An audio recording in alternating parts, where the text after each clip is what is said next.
Mendengar kata sukses, berhasil, yang muncul di benak saudara apa? Harta. Nah, itu mayoritas. Proses. Ayo apalagi cepat, sukses, berhasil, sehat. Oke, satu-satu dulu. Dunia akan mengatakan bahwa sukses atau berhasil itu pasti bicara materi. Tapi hari ini kita harus merubah konsep itu. Saya katakan, kalau orang itu menerjemahkan sukses itu adalah materi, catat ya, dia akan jadi jahat. Setuju enggak? Nah, ini konsep penting. Selama sekian tahun saudara ada dengan saya ada dengan saudara harus melihat bagian penting ini. Maka itu sudah menjadi fakta. Kalau ada saudara kita yang baru ingin bergabung dengan kita dan konsepnya itu sukses adalah materi, pasti mereka nggak betah tinggal dengan kita. Artinya ini penting. Nah, tidak ada seorang pun yang tahu apa yang ada di hati kita kecuali kita dengan Tuhan sendiri. Nah, seandainya masih ada di antara kita yang menganggap konsep sukses itu adalah materi, punya rumah, punya mobil, punya uang, tolong sebelum nanti malam saudara tidur, bongkar barang itu dan buang jauh-jauh. Setuju saya ngomong ini? Sukses itu bukan materi, ini saya mau tegaskan. Nanti pulang baca di 1 Timotius pasal 6, ya, bagaimana celakanya orang yang ingin sukses karena ingin kaya, hancur hidupnya. Ngeri betul. Maka itu saya katakan, selama sukses itu adalah materi di benak hidup orang itu, maka dia jadi jahat. Orang yang pikirannya uang dan uang, duit dan duit, mobil, kemewahan, barang-barang, benda-benda, orang itu akan menghalalkan segala cara. Nah, faktanya begini. Sampai hari ini, siapa pernah dengar istilah pencucian uang, money laundering? Ya, artinya ada orang-orang kaya karena hasil kejahatan. Nah, cara memutihkan uang itu, ini dunia sudah tahu. Pasti cari lembaga agama. Pernah dengar nggak kasus-kasus itu di dunia ini? Bahkan dalam beberapa gereja ini terjadi. Dalam gereja, kita nggak usah bilang agama lain, ya, tentang gereja. Dan dunia mengakui tempat pencucian uang untuk membuat uang itu jadi benar lagi dari hasil kejahatan, masukkan ke lembaga agama, buat sumbangan. Wah, ini satu kejahatan. Di sini kadang-kadang, maaf saya berkata, saya jengkel dengan Papa di surga. Kok sabar betul? Namanya dicatut, bahasa Jawa bilang. Namanya dipakai untuk menyelamatkan bajingan ini, supaya dilihat orang bagus, karena dia suka nyumbang di lembaga-lembaga keagamaan. Nah, saya harap saudara menyimpan fakta ini dan ajarkan kepada anak-anak kita. Saya tekankan, ajarkan kepada anak-anak kita bahwa uang itu bukan segala-galanya, tapi Tuhan itu segala-galanya. Setuju saya ngomong ini? Nah, keberhasilan orang tua bukan menyediakan rumah warisan yang cukup untuk masing-masing anaknya. Tidak, justru gagal kalau orang tua berhasil menyediakan warisan secara materi untuk anak-anaknya. Gagalnya di mana? Ya kembali pada konsep ini tadi, bahwa sukses itu bukan uang, bukan uang. Ini yang kita harus pegang sampai mati nanti. Setuju? Dan yakinkan anak-anak saudara bahwa uang itu bukan segala-galanya. Melangkah lebih jauh, catat ini baik-baik. Untuk bisa menghasilkan sesuatu, ya apa saja, lagi sekali tidak harus dengan uang juga. Dunia punya kalimat, untuk menghasilkan sesuatu cukup dengan kemauan. Ya, lagi sekali cukup dengan kemauan. Saya bawa clipping koran yang hari Minggu yang lalu, Media Indonesia hari Minggu yang lalu. Nah, saya ingin berikan kepada sekolah nanti, ya, di acara Kick Andy hari Minggu kemarin tanggal 15 Maret hanya ada 2 anak muda yang sekarang luar biasa suksesnya. Satu namanya Andi, dia orang Muslim dari Sumatera Utara.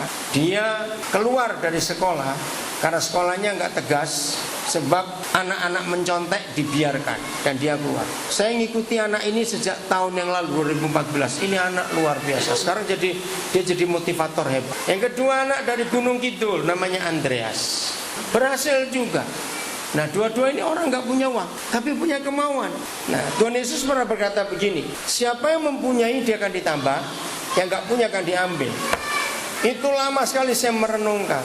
Kalau sudah nggak punya kok malah diambil. Diambil bagaimana? Renungkan. Bagaimana nggak punya kok malah diambil? Ternyata logikanya ya. Tolong cari ayat itu. Ini konsep penting.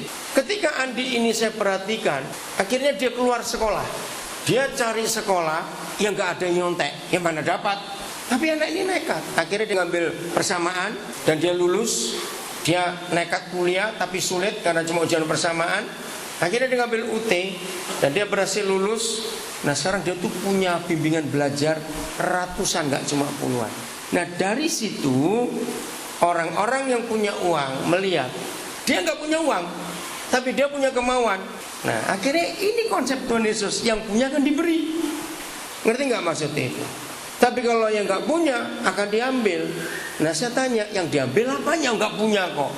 Kan logikanya ini kan kejam sekali. Sudah nggak punya malah diambil. Saudara, artinya yang diambil dari orang itu adalah kesempatan untuk dia berhasil. Itu udah nggak ada lagi. Itu firman luar biasa. Dicari ya di mana ayatnya itu. Lagi sekali saya berkata, yang punya akan ditambah, yang nggak punya akan diambil. Itu konsep Tuhan Yesus. Tidak ada manusia siapapun yang pernah berkata kalimat itu. Lalu Tuhan Yesus berkata lagi, barang siapa berani kehilangan apa-apa, dia akan dapat apa-apa. Nah, itu ilmu apa? Bagaimana orang kehilangan apa-apa bisa dapat apa-apa? Tapi barang siapa takut kehilangan apa-apa, dia malah gak dapat apa-apa. Loh, simpan ya firman itu, saudara. Ini luar biasa. Maaf kalau saya nanti akan katakan banyak hal tentang diri saya. Saya harap saudara yang sudah kenal saya tahu. Jangan mikir bahwa saya sombong siapa, tidak, tapi ini fakta. Dan firman itu saya pakai sampai hari ini. Seperti saudara semua tahu, saya nggak pernah takut kehilangan apa-apa. Tim yang pertama bergabung pasti masih ingat kasus Serui. Betul? 3 rumah yang saya beli di Serui, saya serahkan pada seorang pendeta, catat ini. Ternyata dijual 3-3 tanpa saya tahu. Dan akhirnya setelah 7 tahun saya ketemu mereka di Kalimantan Timur. Nah saya datang baik-baik, saya hanya ingin mau tanya. Belum sampai masuk rumah, di depan pagar istrinya ngusir saya dengan teriak-teriak. Saya malah yang dimarahi. Dia bilang, kamu pendeta yang buat sengsara keluarga kami. Loh, udah sampai hari ini saya gak mengurus lagi. Dan saya gak pernah takut. 3 rumah. Saudara, maka itu jangan pernah takut kehilangan apa-apa dalam hidup. Asal kita tahu sasarannya untuk apa. Oke, jadi lagi sekali saya ulangi 2 kalimat penting ini. Tuhan Yesus berkata, barang siapa yang punya, dia akan ditambah. Punya itu bukan harta, bukan materi, tapi kemauan. Mau buat sesuatu untuk orang lain, dia akan ditambah. Tapi yang gak punya, orang yang takut untuk berkorban, akan diambil. Kesempatan yang diambil.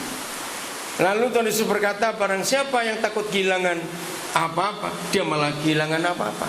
Tapi yang gak takut kehilangan apa-apa, dia akan dapat apa-apa itu. Renungkan ya. Oke, Mazmur 1. Nah ini kunci keberhasilan.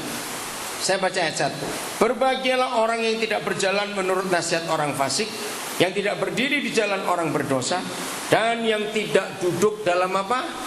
Kumpulan pencemooh, tetapi yang kesukaannya ialah Taurat Yahweh, dan yang merenungkan Taurat itu siang dan malam. Beberapa saudara hari ini saya paksa datang.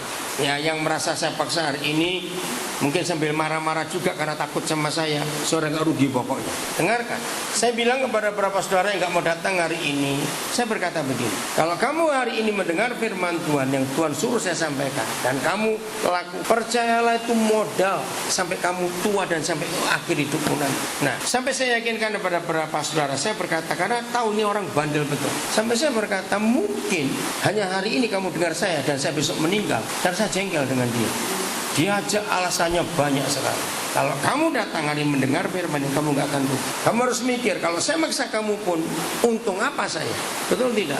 Tapi saya maksa kamu karena kamu harus tahu ini modal yang terutama. Maka itu semua yang mendengar firman ini dan saudara menyimpan dan melakukan, percayalah saudara akan pasti berhasil. Itu pasti. Tapi lagi sekali, hasilnya bukan karena materi saudara bertambah, kekayaan saudara bertambah. Tidak. Oke ya, saya mendahului di kalimat ini. Ini luar biasa. Kemarin malam waktu saudara Beni, nah saya ada dua Beni, Pak. Ini Pak Beni Abraham, ini Beni siapa ya? Benediktus. Oke, supaya nggak bingung dari dua Beni. Jadi malam lihat pas kami masuk ada seorang Islam telepon saya, lalu jawaban Beni kita dengar. Oh, kalau Bapak itu walaupun punya waktu sebentar aja, tetap akan nyempatkan waktu ke Nabi. Saudara, kali ini saya cuma 3 malam. Senin saya tiba, Selasa Rabu besok saya berangkat lagi. Maaf, saya cuma cerita, saya nggak minta uang saudara. Karena kesalahan dari pihak Lion, maka untuk saya datang berangkat dari Minggu dari Surabaya, tiba Senin, lalu besok berangkat dari Nabire lewat Sentani terus ke Jogja. Itu saya harus keluar uang 9.100.000 rupiah. Bayangkan, karena begitu mahalnya. Nah, padahal saya akan berangkat ke Eropa, Amerika. Saya tanggal 28 Maret saya akan terbang dari Denpasar ke Amsterdam, turun 45 menit, langsung saya terbang lagi ke Los Angeles. Di sana saya seminggu, balik lagi ke Belanda. Dari Belanda saya balik lagi ke Denpasar, tanggal 17 malam April saya tiba. Tanggal 18 siang ponakannya Cahyo menikah, terus berkata. Nah itu tiketnya itu 21 juta saja. Itu setengah dunia saya keliling. Maka Nabi 9.100.000 kurang ajar nggak ini?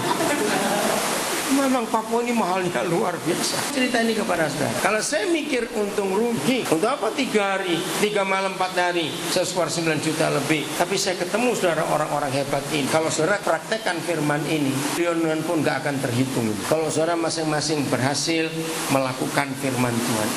Tetapi kesukaannya ialah Taurat Yahweh. Kesukaan. Dalam hati saya harus jawab, apa kesukaan saudara? Enggak bilang makanan ya, awas bilang makanan. Tidak. Apa kesukaan? Harus firman Taurat ini. Enggak ada yang lain. Jujur, bukan untuk menghakimi, bukan untuk menghakimi. Perhatikan siapa saja. Ya ini kita bicara dalam komunitas pesat, ya komunitas kita, supaya yang di luar nggak merasa tertuduh kalau saya bilang ini. Ya dengar. Perhatikan di antara kita nampak sekali siapa yang rindu dengan Tuhan, siapa yang rindu dengan Firman. Itu beda. Lihat saja. Maaf lagi sekali bukan untuk menghakimi. Nampak saudara, nampak sekali. Sejarah dunia mencatat bagaimana orang-orang hidupnya kesukaannya adalah Taurat Yahweh. Buat dia segala-galanya adalah firman. Beda. Sekedar ke gereja dan rajin beribadah. Maaf saya harus ngomong ini. Sekedar ke gereja dan rajin beribadah, belum tentu orang itu kesukaannya adalah Taurat Yahweh. Belum tentu. Setuju saya ngomong ini? Nah, bukan berarti kalau yang sudah kesukaannya memang Tauratnya Tuhan, kalau gitu gak usah ke gereja. Bukan itu. Tapi apa itu firman? Apa itu firman? Ini prinsip yang penting dalam hidup kita. Yang kesukaannya ialah Taurat Yahweh. Dan gak cuma itu kesukaannya, tapi merenungkan Taurat itu siang dan malam. Jadi sukses itu nggak cuma materi. Lalu sukses itu bukan cuma sesuatu yang kita bisa keluarkan dari hidup kita, tidak. Tapi ini yang harus saudara catat. Tolong yang susah menghafal catat, termasuk anak-anak yang masih SMA, ya, yang hari ini saya panggil khusus, yang belum menikah, dengarkan ini. Sukses itu menurut Tuhan kalau saudara dan saya bisa membuat orang yang tidak sukses jadi sukses di sekitar kita. Jadi saya ulangi, sukses itu bukan materi, bukan uang, bukan harta, tetapi kalau berani memberi sesuatu dan tanpa takut kehilangan sesuatu dan punya kemauan untuk berbuat sesuatu, dan hasilnya adalah kita bisa membuat orang sukses sebanyak-banyaknya. Itu baru kita sukses. Maaf, saya ulangi lagi, saya minta maaf. Seperti saudara tahu, saya hanya lulusan SMA. Itu pun ijazahnya hilang. Saya nggak tahu mama saya taruh di mana barang itu. Karena dia mikir miskin mau sekolah di mana, anak SMA jadi lumayan. Ya udah. Nah, tapi maaf, lagi maaf. Saya lulus SMA saja, tapi saya sudah meluluskan 6 doktor. Saya sudah meluluskan 48 master. 300 sekian puluh S1. Nah, saya ingin saudara pun melakukan hal yang sama dalam bentuk yang lain. Buat orang lain bisa sukses lewat hidup ini. Ini hal yang serius. Jadi sekarang sebelum saya melangkah lebih jauh, apa itu sukses? Buat orang lain sukses. Dan tidak harus kaya dulu, tidak. Hanya ada 2 kali Alkitab Perjanjian Lama menuliskan, renungkan. Yang pertama di kitab Yosua. Ya, ayo kita lihat kitab Yosua. Kitab Yosua pasal yang pertama, ayat yang pertama. Sesudah Musa, hamba Yahweh itu mati, berfirmanlah Yahweh kepada Yosua bin Nun, abdi Musa itu demikian. Hambaku Musa telah mati, sebab itu bersiaplah sekarang, seberangilah sungai Yordan ini, engkau dan seluruh bangsa ini, menuju negeri yang akan kuberikan kepada mereka, kepada orang Israel itu. Setiap tempat yang akan diinjak oleh telapak kakimu kuberikan kepadamu, seperti yang telah kujanjikan kepada Musa. Seterusnya saya nggak usah baca. Ayat 5 ini penting. Seorang pun tidak akan dapat bertahan menghadapi engkau seumur hidupmu. Seperti aku menyertai Musa, demikianlah aku akan menyertai engkau. Aku tidak akan membiarkan engkau dan tidak akan meninggalkan engkau. Kuatkan dan teguhkanlah hatimu, sebab engkaulah yang akan memimpin bangsa ini, memiliki negeri yang kujanjikan dengan bersumpah kepada nenek moyang mereka untuk diberikan kepada mereka. Diulangi lagi, hanya kuatkan dan teguhkanlah hatimu. Coba lihat ayat 6 kalimat pertama. Kuatkanlah dan teguhkanlah hatimu. Ayat 7, hanya kuatkan dan teguhkanlah hatimu. Kalau saudara mendengar firman ini, perintah ini, justru Yosua itu lagi kuat atau enggak kuat? Enggak kuat.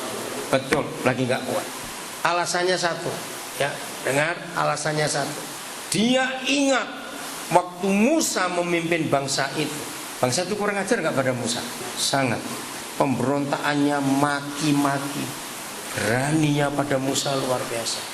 Musa sudah lanjut umur, Yosua masih muda, logikanya jalan. Yang tua aja dikurang ajari, apalagi aku. Wajar bukan? Nah, tapi Papa meyakinkan, kuatkan dan teguhkan hatimu. Saudara, jangan puas dengan apa yang kita sudah capai dalam hidup ini. Terus, amin. Maju lagi. Masih banyak hal yang Tuhan berikan ke depan ini. Masih banyak hal. Maaf kalau saya cerita. Robi angkat tangan, Robi tahu. Iya. Ya, tinggi, jangan belum lihat Robi. Mungkin ya di ruangan ini, maaf ya, mungkin di ruangan ini yang masih sekolah, Robi ini yang paling malang, saudara. Jangan marah ya, Rob, papi berkata. Nama lengkapmu siapa? Dengar, nama lengkapnya ini. Muhammad Robi. Dia di sini sekarang sendiri, nggak ada orang tuanya. Tapi saya jadi orang tuanya sekarang ini. Saya nanggung biaya hidupnya, biaya sekolahnya semuanya. Bahkan saya sudah berjanji, sampai nanti kamu kuliah, saya akan kuliahkan kamu. Saudara, maksud saya cerita ini, jadilah berkat dan milikilah hati untuk melihat dan merindukan orang lain itu sukses. Selalu begitu, selalu. Nah, dampak dari hidup kita ke orang lain itu sebesar apa? Saya ulangi, dampak hidup kita ke orang lain itu sebesar apa? Nah, sebesar itu kesuksesan saudara. Oh, gak ada yang amin? Saya ulangi, sebesar apa dampak hidup kita ke orang lain, maka itulah ukuran sukses saudara. Maka itu kalau umur saudara sudah sekian dan saudara belum melihat besarnya sukses dampak hidup secara membuat orang lain sukses, ayo kita kejar, jangan diam. Ngerti maksudnya? Ayo kita kejar, jangan diam. Ini penting sekali. Nah, diantara orang-orang yang saya paksa untuk datang, ada satu yang nggak datang. Saya nggak lihat dia. Padahal tadi siang saya sudah wanti-wanti, kamu harus datang, kamu harus datang. Ya, jelas alasannya hujan. Tapi saya senang lihat ada satu orang dengan hujan-hujan, dia datang naik motor dengan jas hujan. Dari kemarin saya sudah diskusi dengan dia, kamu datang. Saudara, ini penting sekali untuk kita perhatikan. Yosua ketakutan memimpin bangsa yang keras kepala, tegar tengkuk, suka melawan pemimpin itu. Yosua ketakutan. Tapi ada janji. Saya lanjutkan ayat 7. Hanya kuatkan dan teguhkanlah hatimu dengan sungguh-sungguh. Bertindaklah hati-hati sesuai dengan apa?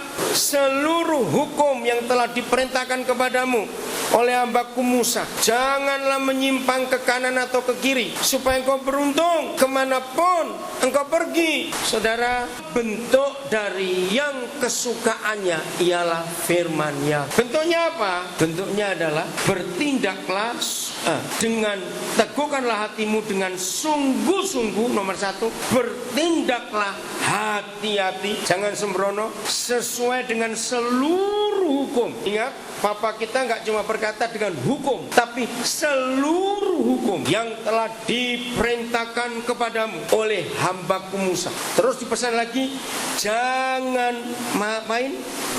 menyimpang ke kanan atau ke kiri. Jangan, sungguh-sungguh bertindak sesuai dengan seluruh hukum yang diperintahkan. Saya harap bagi yang sudah lama bergaul dengan saya, tolong yang masih baru-baru. Artinya begini, saudara perhatikan, dan saya ingin saudara memperhatikan, apapun yang saya lakukan, saudara selalu tahu pasti ada ayat yang saya bisa tunjukkan. Ini ayatnya, ini ayatnya, ini firman. Gara-gara firman ini, Yosua 1 ayat 7 ini, saya selalu bertindak begitu. Maaf, sampai kalau saya mimpin seminar ya di hadapan hamba-hamba Tuhan, pasti orang itu heran, sebab saya berusaha menerangkan apa saja harus ada dasar ayatnya di mana. Nah, yang mengagumkan kalau saudara bisa menggunakan firman seperti ayat 7 ini, bertindak hati-hati sesuai dengan seluruh hukum yang telah diperintahkan kepadamu dan seterusnya, enggak menyimpang ke kanan atau ke kiri, pokoknya lurus pada firman itu. Catat 2 hal ini. Catatnya, ini penting. 1, tidak ada orang bisa membantah saudara. Kenapa? Karena mereka tahu firman yang saudara sampaikan saudara lakukan. Kalau mereka nggak setuju dan membantah, ya bilang ya bantah Tuhan, firmannya dia. Nomor 2 yang lebih hebat lagi, setan tidak berani menggugat saudara, karena setan tunduk. Ingat waktu Tuhan Yesus dicobai, dia menggunakan apa? Nengking, doa, teriak. Luther jangan lama-lama, cepat balik. Nah kayak gini nih saya nggak suka. Saya nggak tunggu, kecuali dokter jaga yang baru boleh handphonenya nyala terus. Saya tunggu. Luther cepat, matikan dulu. Saudara, ini konsep penting. Maka itu kenapa bagi beberapa saudara yang anggap saya, kenapa kadang-kadang saya itu jahat. Kalau saya lihat ada orang gak mau saudara dengar firman, saya itu marah. Justru saya itu mengasihi saudara, karena keberhasilan itu hanya karena firman ini. Katakan amin. Bukan karena yang lain, karena firman. Jadi ketika setan mencobai Tuhan kita, hanya pakai kalimat ini, sebab sudah tertulis. Ingat, begitu saudara mampu menunjukkan hukum, seluruh hukum kepada setan, maka mereka nggak bisa menggugat dan mendakwa saudara. Catat ini baik. Anak-anak muda yang saya paksa hadir hari ini, ya, Ono, Michael, Robi, semua Joji tadi yang dari Yudea, lihat itu. Ini untuk masa depan kalian. Dari Gilgal, dari Anugerah, dari Penjunan, supaya saudara tahu. Masuk kamu juga Yohanes tadi, saya paksa istrimu untuk minta kamu datang.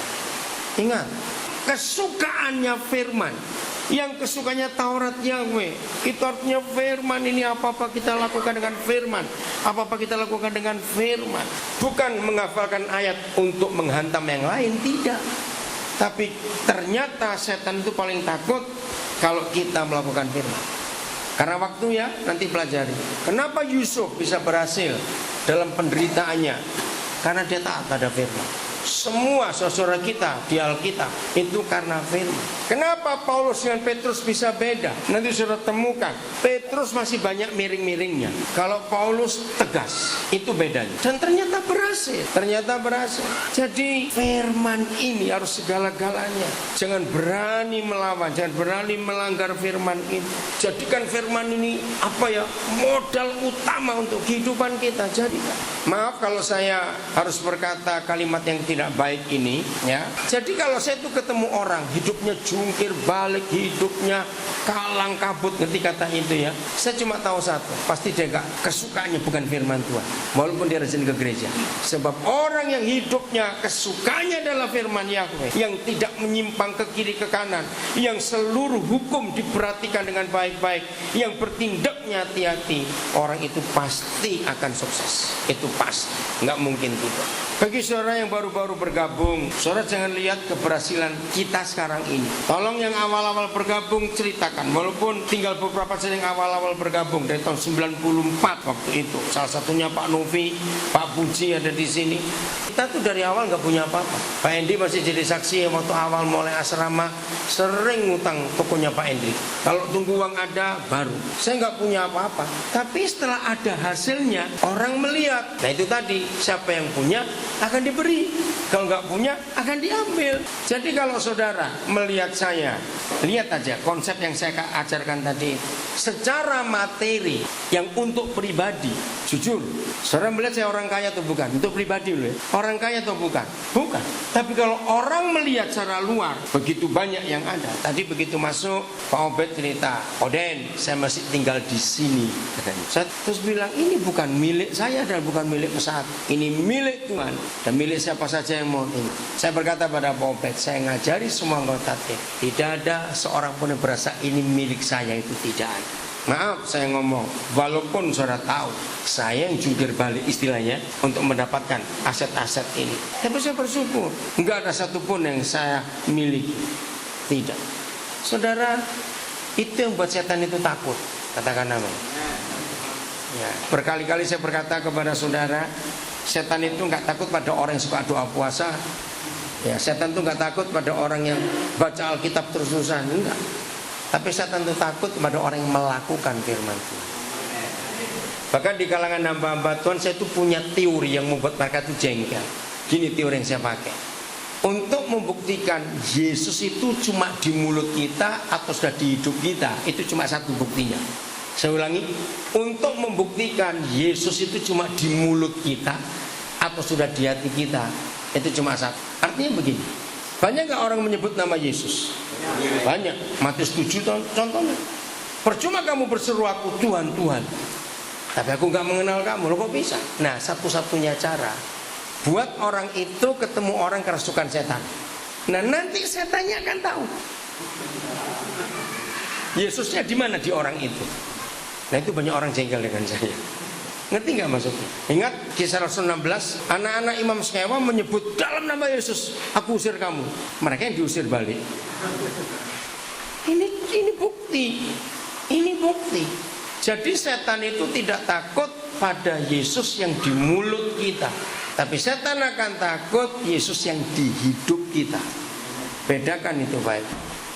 Sama, firman gak cuma di mulut kita. Banyak orang hafal ayat Alkitab, tapi firman itu tidak di hidupnya. Itu beda. Setuju saya ngomong? Kesaksian Sabtu tadi luar biasa. Bisa mengampuni. Nah, jadi kalau kamu bisa mengampuni mertuamu, ampuni adik iparmu juga. Gak boleh pilih-pilih untuk mengampuni. Tadi di sekolah saya dapat SMS, saya bacakan ke istri saya, dia senyum.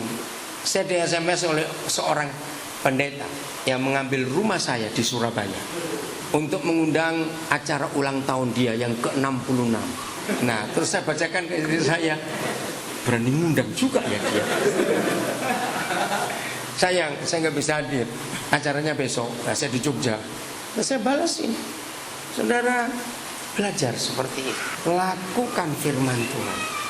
Apa saja yang kita buat harus pakai firman. Amin. Harus pakai firman. Apa saja. Ya, jadi kesukaannya ini harus firman Tuhan. Terus ayat yang ke-8, masih Yosua 1 ayat 8. Janganlah engkau lupa memperkatakan kitab Taurat ini, tetapi renungkanlah, diulangi lagi, siang, renungkanlah itu kapan? Siang dan malam, supaya engkau bertindak hati-hati sesuai dengan segala yang tertulis di dalamnya. Sebab dengan demikian perjalananmu akan berhasil dan kau akan beruntung. Jangan ayat ini diambil hanya untuk Yosua. Kalau ayat ini, firman ini hanya kita pakai sebagai pribadi, berarti Israel 3 juta lebih hilang semuanya. Betul tidak? Nah, ini yang kita harus yakinkan.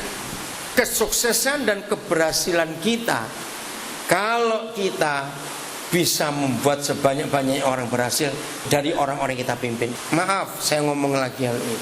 Saudara, saya banyak diminta untuk berbicara di seminar-seminar kepemimpinan. Nah, saya tidak pernah memakai buku ini, buku itu, karena saya juga hafal masalahnya. Tapi karena itu namanya seminar, mereka selalu tanya, Bapak pakai pustaka apa? Tahu kata pustaka ya? Karena seorang yang memimpin seminar harus punya buku. Nah, saya itu nggak pernah bisa mengajarkan buku. Kalau mereka maksa, baru saya jawab. Buku yang saya pakai adalah kitab suci dari agama saya. Tapi mereka nggak bisa membantah, karena benar yang mereka dengar itu betul dan mereka setuju. Ngerti ya maksudnya? Nah, saya berhasil diminta untuk bicara di banyak forum-forum kepemimpinan karena saya belajar dari saudara. Amin kan? Cepat. Saya belajar dari saudara. Amin.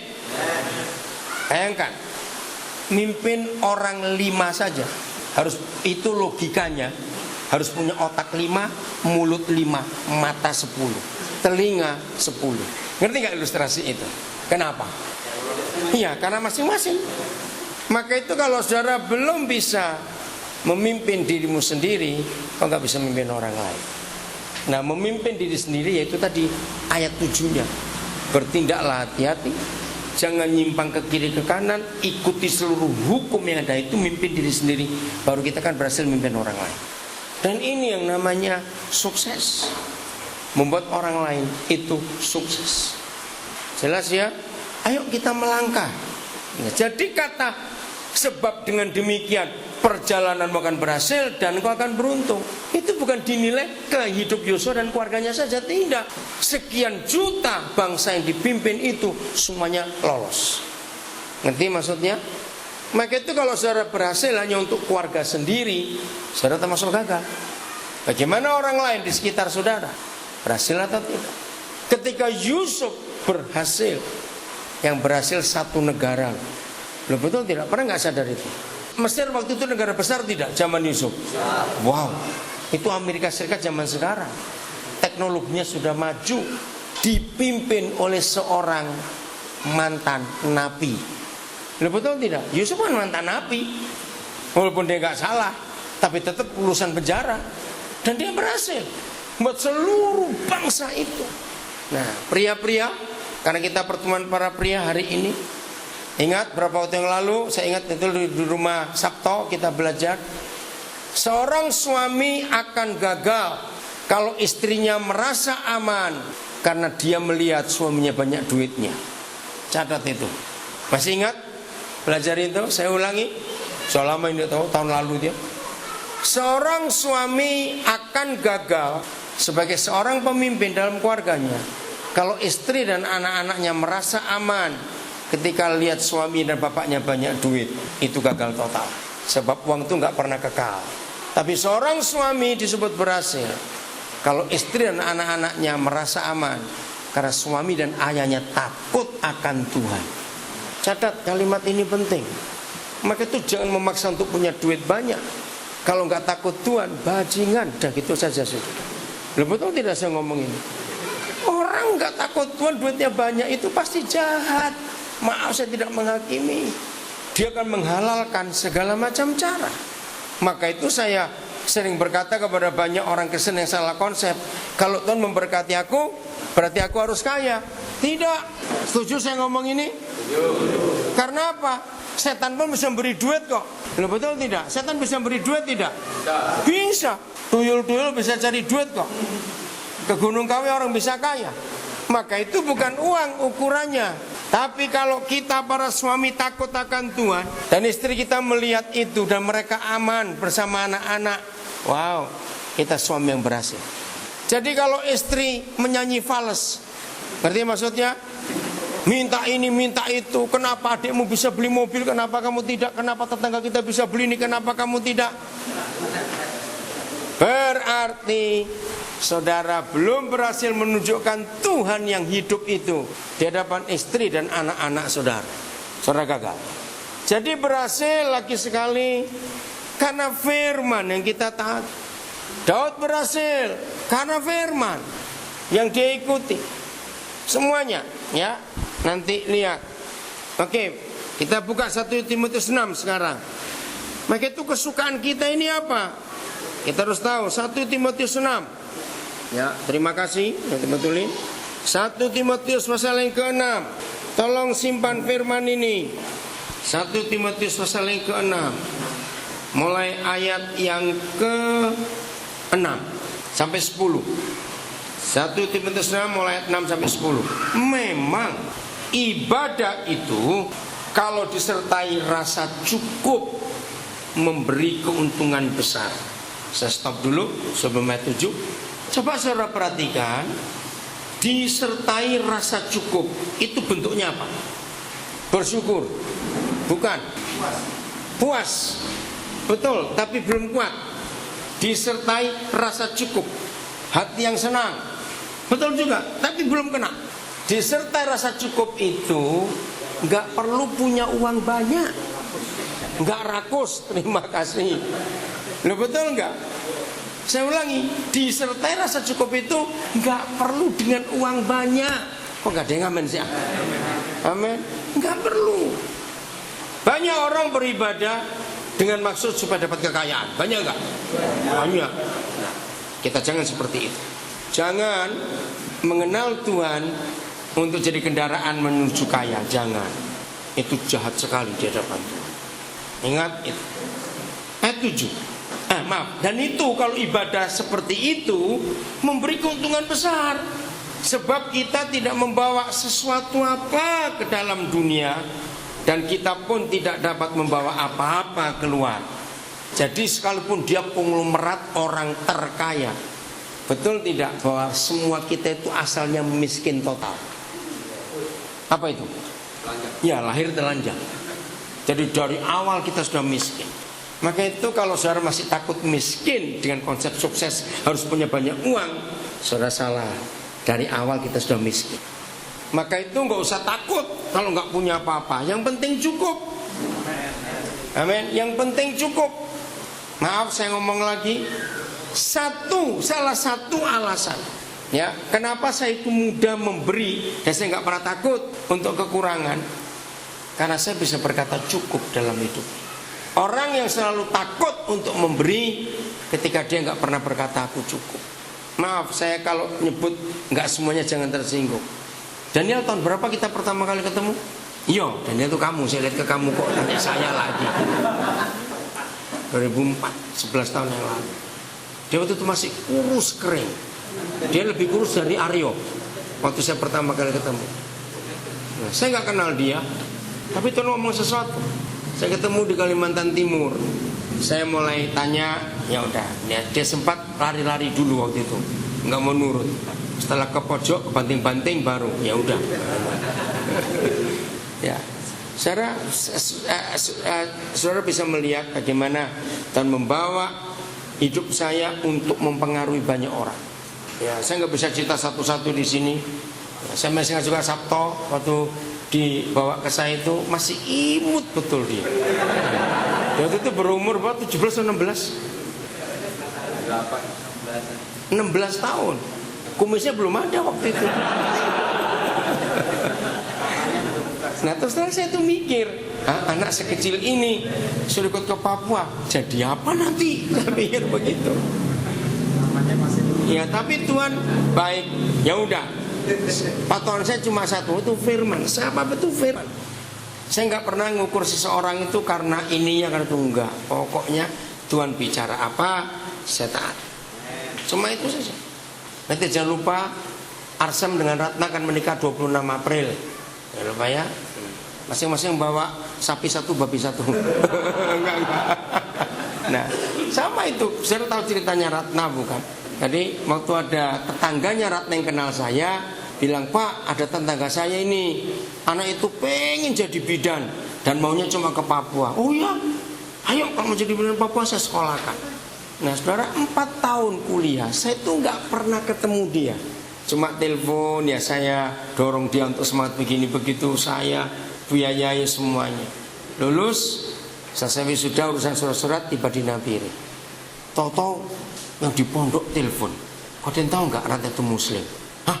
Yang benar? Ini baru selesai sholat anaknya." Wah, oh ya? Bukan saya kaget apa enggak? Saya telepon ke tetangga itu, saya bilang, "Bu, Ratna itu Muslim atau Kristen?" "Muslim, Pak." "Kenapa?" "Ya nggak apa-apa," saya bilang. "Pak, apa sudah?" "Oh iya." Ya kayak gitu, saya tuh nggak pernah tahu orang itu, saya nggak perlu tahu. Nah, seperti saudara tahu semuanya, nggak ada yang ngajak dia ke gereja, nggak ada yang ngomongin Tuhan. Itu cara kami dalam bersaksi, cara kita. Saya hitung nggak sampai 3 bulan dia ngalami zaman Tuhan sendiri. Maka itulah kuasa garam itu di situ. Ya, kuasa garam itu di situ. Jadi kalau saya ingat kesaksian hari ini luar biasa. Sama, ya Ria, papa nggak pernah ngajak kamu harus seperti Yesus, enggak. Tapi dia lihat hidup kita bagaimana. Jadi ayo mulai hari ini satu persatu di antara kita. Bukan soal uangnya, katakan amin. Bukan soal uangnya, tapi bagaimana kita bisa berbuat sesuatu. Jadi nggak bawa apa-apa. Ayat 8. Asal ada makanan dan pakaian, cukuplah. Nah ini kata cukup. Kalau kita ke Papua, ke pedalaman, saudara-saudara kita yang masih pakai koteka dan pakai sali saja, malah ayat ini nggak berlaku. Ya enggak. Tapi mereka cukup. Itu yang luar biasa. Mereka cukup. Jadi kalau kita masih bisa makan dan masih bisa pakai pakaian, dan kita punya lebih, ayo berbagi. Amin. Ayo berbagi dan buat orang lain bisa sukses. Ayat 9. Nah ini bahayanya. 9-10 ini ayat ngeri. Maka itu saya katakan tadi, kalau orang itu sukses adalah duit, maka dia pasti jahat. Ini ayat. Tetapi mereka yang apa? Ingin kaya. Bukan kaya. Kaya tidak dosa. Ingin kaya yang dosa. Maaf, saya kaya. Bayangkan, dari Jawa ke Papua 4 hari 9 juta lebih. Kaya enggak itu? Nah itu dia. Tapi saya nggak ingin kaya. Tapi saya kaya. Bisa beli rumah banyak, masa nggak kaya? Tapi nggak ada atas nama saya sendiri, itu masalahnya. Ngerti nggak contoh itu ya? Oke. Yang ingin kaya, 1, terjatuh ke dalam apa? Pajak. 2, ke dalam terjatuh dalam jerat. 3, terjatuh ke dalam berbagai-bagai nafsu yang nampak. Yang 4, yang mencelakakan. Yang 5, yang menenggelamkan manusia dalam runtuhan. Yang 6, kebinasaan. Ngeri loh saudara. Ini yang kita harus tahu. Saya pernah cerita saudara tahun yang lalu, waktu ada tamu pengusaha datang dan nginep di rumah. Dan kebetulan hari itu Cik Luis lagi punya banyak benih sayur, jadi sibuk di kebun terus, nggak ikut saya ke sekolah, nggak ikut keluar. Hari ketiga besok tamu ini mau pulang, dia ngomong saya gini, "Koden, luar biasa ya." "Apanya?" saya tanya. "Aduh, kalau Koden tuh salah menikah bisa nggak tahu jadi apa-apa ini." "Kenapa kau tahu ngomong begitu?" "Karena Cik Luis di rumah terus lagi di kebun. Jadi tiap kali kami pulang, pasti Cik Luis langsung keluarnya. Begitu ding-ding mobilnya, datang mobilnya Pak Edo, istri saya keluar dari kebun, nongol gitu. Terus gitu. Nah hari ketiga dia bilang, "Coba kalau istri hamba-hamba Tuhan yang kaya-kaya itu." Terus tanya, "Ibu di mana?" "Di mall." Gitu. "Ibu di mana?" "Di salon." Itu. "Ibu di mana?" "Lah ini Cik Luis kok di kebun terus." Saya tuh baru mikir, betul juga ini. Dan itu luar biasa. Begitu anak-anak muda yang belum menikah, supaya panjang umur, kamu nanti carilah istri yang mau diajak miskin. Amin. Carilah istri yang mau diajak miskin.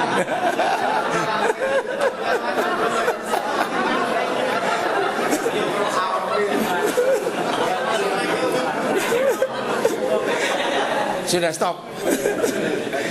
Nah, jadi kaya tidak dosa, ingin kaya yang celaka. Ngerti maksudnya? Jadi setuju kalau saya tadi berkata, orang yang ingin sukses di dalam Tuhan dalam ukurannya kekayaan, dia akan jadi jahat. Dan ini ayatnya. Ayat 10, karena akar segala kejahatan ialah cinta uang. Akar segala kejahatan. Sebab oleh memburu siapa? Uanglah. Beberapa orang telah menyimpang dari iman dan menyiksa dirinya dengan berbagai-bagai duka. Jos, berapa tahun kamu tinggal dengan kami di Dharma Harapan? Berapa tahun? 3 tahunan kira-kira. Yos, bisa tahu. Gimana kalau Cik Lus ada di rumah? Luar biasa. Jaga hati kita untuk ini. Jangan sampai kita menyimpang dari iman, menyiksa diri dengan berbagai-bagai duka. Saya akan akhiri, tapi saya minta kepada 3 orang di antara saudara supaya jelas. Saya minta dari saudara ya, menyebut tentang saya. Apa yang saya sampaikan hari ini, yang kesukaannya ialah Taurat Yahweh atau firman Tuhan. 3 orang sebutkan apa yang saudara lihat dari cara hidup saya, yang apa-apa itu firman, supaya yang lain bisa belajar dan saya pun akan belajar lagi. Ayo cepat, gantian, siapa aja? Ngerti pertanyaannya? Hah? Ulang. Oke. Apa yang saudara lihat dalam hidup saya dengan konsep bahwa kesukaan saya itu adalah firman Tuhan, sehingga apa-apa yang saya lakukan harus berdasarkan firman. Siapa? Tunggu satu dulu. Setiap mengambil keputusan apapun juga harus atas kata Roh Kudus. Oke. Setiap mengambil keputusan apa saja selalu atas nama Roh Kudus, atas pimpinan Roh Kudus, betul. Termasuk tempat yang kita tempati sekarang, gedung menara ini. Sayang Pak Ansenduk tidak ada. Tanah ini kita beli tahun 94. Cuma ada gubuk, atau sebelah mana gubuknya. Ini rumah transmigrasi. Ojun masih ada di sini. Siapa Novi pernah tinggal di sini? Oke. Nah, ini rumah transmigrasi zaman itu. Ya, rumah gubuk. Ya, sekarang sudah nggak ada daerah ini, nggak ada listrik lagi. Ya. Harganya saya masih ingat 32 juta. Tahun 94 itu. Milik orang Jawa, dan saya belinya nyicil lagi. Modelnya cuma karena Tuhan yang menyuruh untuk ambil tempat ini. Nah, oke. Ya, Pak Matius ngomong apa tadi? Apa? Tidak mementingkan diri sendiri. Betul. Oke. Ya, maaf saya ngomong ini supaya saudara bisa niru. Saudara bisa tidak? Loh. Karena ada banyak orang yang cukup dekat dengan saya ngomongnya begini. Nah, itu kan Pak Daniel, kan saya bukan. Itu paling jengkel orang ngomong seperti itu. Semuanya pasti bisa nggak melakukan? Pasti bisa karena saya melakukan firman. Seorang lagi, ayo, siapa? Ya. Satu yang saya tidak mau tiru. Apa itu? Berutang. Oke. Ada ayatnya. Ada, nanti saya tunjukkan. Pakai bank. Oke. Ayo. Yang lain, apalagi? Kalau nggak boleh berutang, kenapa ada bank? Ayo. Oke, ya udah. Oke, ayo satu lagi cepat. Ya, silakan. Tidak takut kekurangan uang. Iya. Dan itu yang kita harus lakukan dalam hidup. Kita harus melakukan apa yang Tuhan itu katakan dalam hidup kita. Percayalah saudara, kalau firman itu jadi kesukaan kita, sungguh orang itu akan melihat. Dan lagi sekali ukurannya kita harus melihat dampaknya itu bagaimana. Oke, dampaknya itu bagaimana. Saudara tahu kalau saya berutang, itu untuk saya atau untuk orang lain? Nah, itu bedanya. Daripada punya juga nggak pernah dibagi. Ya tahu, punya juga nggak pernah dibagi. Oke, ayat yang terakhir. Ini yang kita harus pegang dalam hidup. 2 Samuel pasal 5. Kalau firman itu jadi kesukaan buat kehidupan kita, maka ini yang Tuhan akan kerjakan dalam hidup ini. 2 Samuel pasal 5. Pegang dan lakukan firman Tuhan. 2 Samuel pasal 5 ayat yang ke-10. Ukurannya ya, lagi sekali ukurannya itu di sini. Nanti saudara cocokkan dengan diri masing-masing. Lalu makin apa? Lama makin besarlah kuasa Daud, sebab Yahweh Tuhan semesta alam bagaimana? Nah, jadi makin hebat hidup Daud itu bukan untuk dirinya sendiri saja. Orang-orang yang ada di sekitarnya bagaimana terpengaruh dengan dia. Ngerti ya maksudnya? Jadi ukurannya lagi sekali. Kalau makin lama Papa di surga makin dahsyat menyertai Daud, maka dampaknya bukan ke dia, ke orang-orang lain di sekitarnya bagaimana. Itu yang harus kita perhatikan. Dampaknya bagaimana. Saya tidak memberikan bukti-bukti, tapi saudara pasti banyak tahu. Banyak orang berkata sukses dalam hidup, tapi untuk dirinya sendiri. Banyak kalau begitu. Banyak. Nah, itu bukan sukses. Karena ukurannya selalu bagaimana ke orang lain. Salomo sempat salah. Tapi dalam pertobatannya, kita kalau baca kitab Pengkhotbah, itulah bukti dari pertobatan Salomo. Dan dampaknya ada sampai hari ini. Apa yang dia alami dengan Tuhan, firman itu terjadi sampai hari ini. Itu kitab Pengkhotbah. Itu tanda daripada pertobatan Salomo. Mulai hari ini, ayo kita renungkan baik-baik. Ya, renungkan baik-baik. Dalam setahun, saudara hitung sendiri, nggak usah orang lain tahu. Dalam 1 tahun, berapa banyak orang yang hidupnya terpengaruh dan hidupnya punya dampak dengan saudara. Itu ukurannya. Amin. Jangan ukur kepada diri sendiri, bagaimana dampaknya ke orang lain. Coba itu dalam setahun itu berapa. Kalau saudara terlalu besar ngitung setahun, ya tiap 2 bulan mungkin. Terserah saudara mau pakai waktu berapa lama dalam hidup. Jelas? Nah, sebelum kita tutup, ada yang mau bertanya? Harus mikir sesuatu, jangan diam. Apa itu? Kalau kesuksesan itu adalah suatu proses untuk menyerupai dengan Tuhan Yesus gimana? Ya, kalau kesuksesan itu sebuah proses menyerupai Yesus, sebetulnya itu tujuannya. Tapi banyak orang salah konsep sukses seperti Yesus, tapi gak punya dampak untuk orang lain. Kalau sampai harus sukses serupa Yesus, itu memang ada firmannya, Roma 8 ayat 29, 1 Korintus 11 ayat 1. Tapi tetap Yesus punya dampak ke orang lain tidak? Nah, jadi selalu ukurannya sangat betul. Jelas Pak Sida? Jadi selalu efeknya, impactnya ke orang lain bagaimana. Ada lagi? Saya melihat Bapak ini gaya dan stylenya itu tidak meniru orang lain. Terkadang banyak hamba-hamba Tuhan pada biasa dia senang meniru. Jadi kalau kita menjadi hamba Tuhan, pelayan Tuhan, atau menjadi seorang pemimpin, biarlah kita punya gaya sendiri, style sendiri. Nah, itu memberikan pengaruh kepada orang lain. Jangan sampai kita meniru. Kalau meniru kan kita terkadang senang meniru. Ingin punya mobil, kita, nah maksudnya bukan memberi masukan. Memberikan masukan, seperti itu. Jadi saya sebenarnya senang dari pembedanya itu punya gaya sendiri, style sendiri, yang tidak mau meniru. Nah, dan itu keberhasilan, kesuksesan dalam menjalani apapun itu juga. Udah, puji Tuhan. Saudara ingat kisah Daud waktu menghadapi Goliat. Nah, firman itu yang saya pakai. Dia diberi pakaian enggak?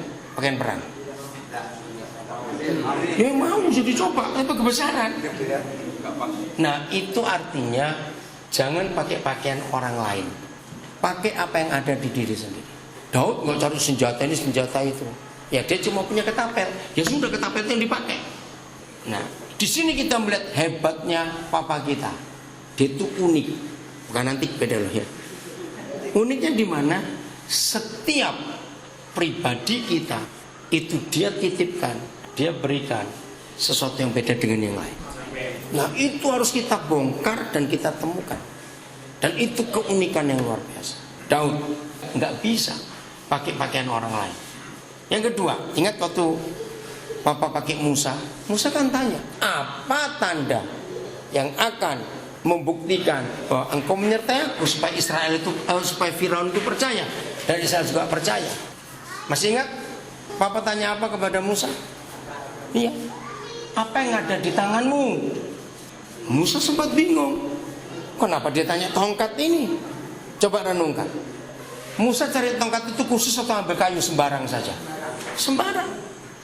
Saudara, itulah bukti bahwa papa kita ingin kita itu apa adanya dalam hidup. Ya, ingin apa adanya. Jadi Tuhan akan pakai kita sesuai dengan keunikan kita masing-masing. Amin. Satu lagi, yang terakhir, ada? Ya. Kadang ada yang membuat orang terjerumus untuk mengejar kekayaan. Firman juga, kita kepala bukan ekor. Ya. Begitu kan? Terus kemudian mengenai perpuluhan di Mika begitu juga. Kalau bayar, buktikan gitu, ujilah aku. Itu yang banyak orang terjerumus di situ. Ya. Firman Tuhan itu ini luar biasa. Dia itu nggak kaku, dia itu tidak kuno, tapi hidup fleksibel. Jadi kalau seorang hamba Tuhan itu motivasinya duit dan ingin kaya buat diri sendiri, nah itu yang Pak Edi katakan tadi. Jadi bisa menemukan ayat-ayat Alkitab, pokoknya sukses dia, kaya pokoknya. Itu hati-hati kita dalam firman Tuhan. Kalau memang firman itu dipakai betul, nggak salah. Menjadi kepala bukan ekor, itu kan punya banyak orang yang dipimpin dalam hidupnya. Tapi kalau diterjemahkan sukses diri sendiri, ya lain lagi. Ya. Malah lagi betul untuk memberi, tapi bukan untuk diri sendiri, supaya ada makanan di rumahku.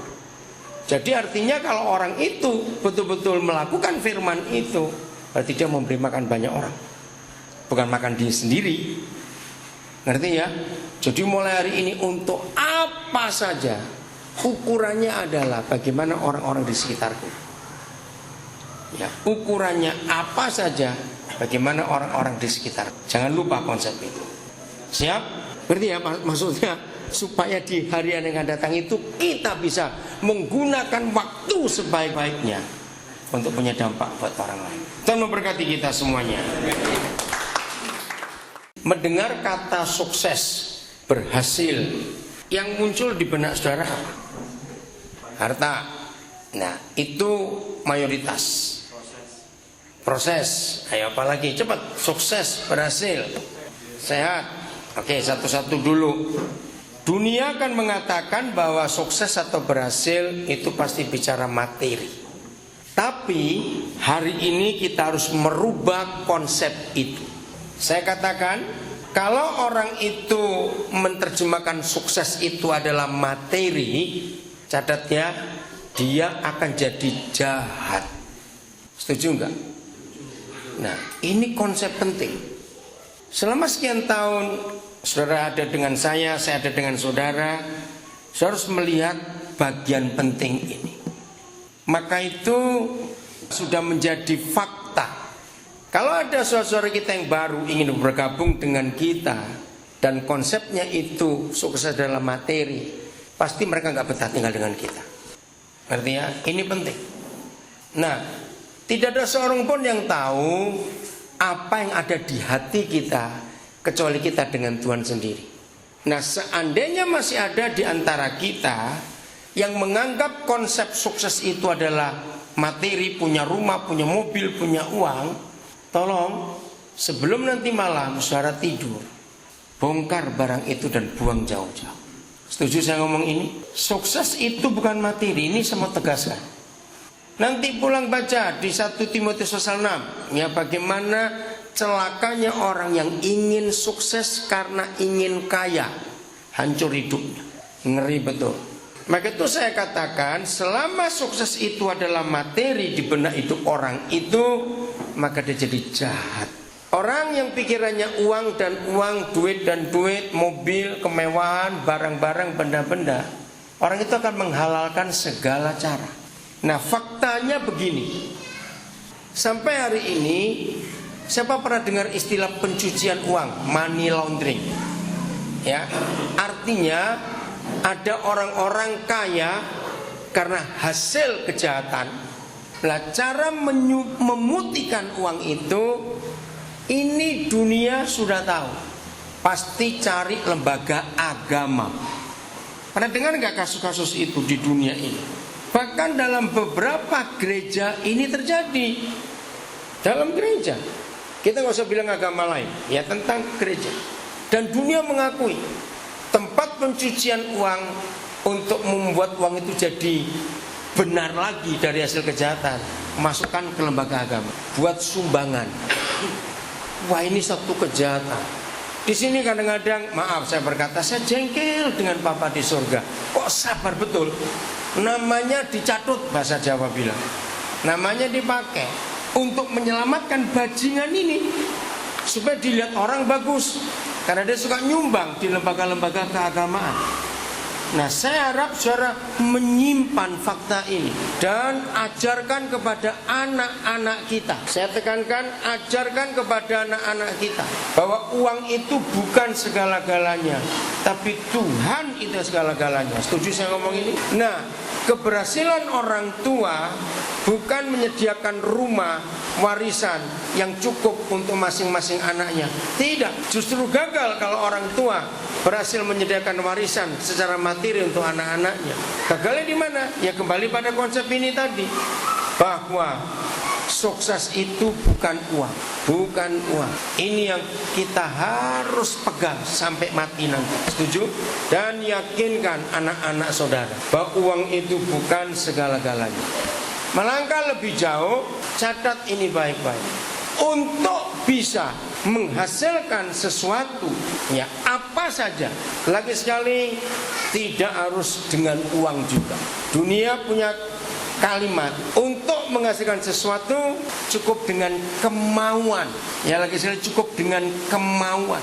Saya bawa clipping koran yang hari Minggu yang lalu, Media Indonesia hari Minggu yang lalu. Nah, saya ingin berikan kepada sekolah nanti. Ya, di acara Kick Andy hari Minggu kemarin tanggal 15 Maret hanya ada 2 anak muda yang sekarang luar biasa suksesnya. Satu namanya Andi, dia orang Muslim dari Sumatera Utara. Dia keluar dari sekolah karena sekolahnya nggak tegas, sebab anak-anak mencontek dibiarkan dan dia keluar. Saya ngikuti anak ini sejak tahun yang lalu 2014. Ini anak luar biasa. Sekarang dia jadi motivator hebat. Yang kedua anak dari Gunung Kidul namanya Andreas. Berhasil juga. Nah, dua-dua ini orang nggak punya uang, tapi punya kemauan.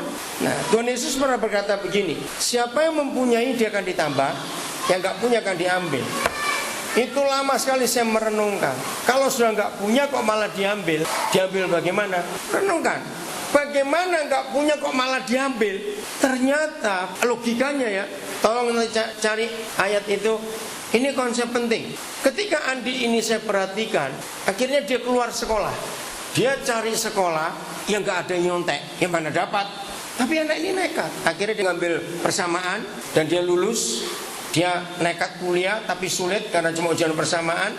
Akhirnya dia ngambil UT dan dia berhasil lulus. Nah, sekarang dia tuh punya bimbingan belajar ratusan, gak cuma puluhan.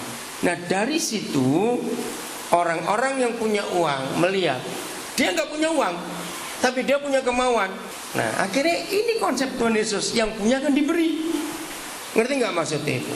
Tapi kalau yang nggak punya akan diambil.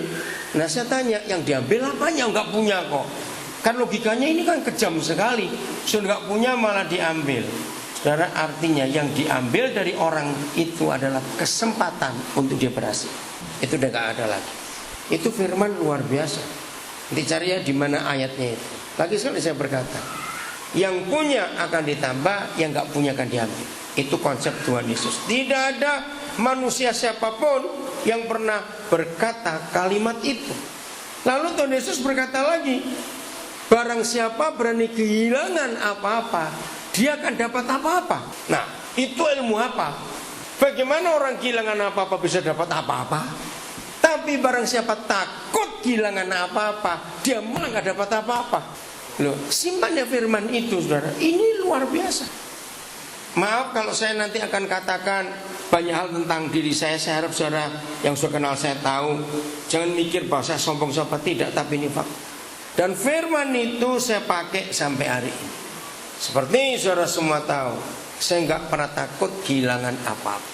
Tim yang pertama bergabung pasti masih ingat kasus Serui, betul? 3 rumah yang saya beli di Serui, saya serahkan pada seorang pendeta, catat ini. Ternyata dijual 3-3 tanpa saya tahu. Dan akhirnya setelah 7 tahun saya ketemu mereka di Kalimantan Timur. Nah, saya datang baik-baik, saya hanya mau tanya. Belum sampai masuk rumah, di depan pagar istrinya ngusir saya dengan teriak-teriak. Saya malah yang dimarahi. Dia bilang, kamu pendeta membuat sengsara keluarga kami. Loh, udah sampai hari ini saya nggak mau ngurus lagi. Dan saya nggak pernah takut. 3 rumah. Saudara, maka itu jangan pernah takut kehilangan apa-apa dalam hidup. Asal kita tahu sasarannya untuk apa. Oke, jadi lagi sekali saya ulangi 2 kalimat penting ini. Tuhan Yesus berkata, barang siapa yang punya, dia akan ditambah. Punya itu bukan harta, bukan materi, tapi kemauan. Mau buat sesuatu untuk orang lain, dia akan ditambah. Tapi yang gak punya, orang yang takut untuk berkorban, akan diambil kesempatan yang diambil. Lalu Tuhan Yesus berkata, barang siapa yang takut kehilangan apa-apa, dia malah kehilangan apa-apa. Tapi yang gak takut kehilangan apa-apa, dia akan dapat apa-apa itu. Renungkan ya. Oke, Mazmur 1. Nah, ini kunci keberhasilan.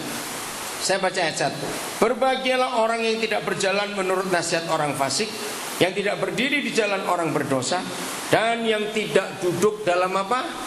Kumpulan pencemooh, tetapi yang kesukaannya ialah Taurat Yahweh, dan yang merenungkan Taurat itu siang dan malam. Beberapa saudara hari ini saya paksa datang. Ya, yang merasa saya paksa hari ini mungkin sambil marah-marah juga karena takut sama saya. Saudara nggak rugi pokoknya. Dengarkan, saya bilang kepada beberapa saudara yang nggak mau datang hari ini.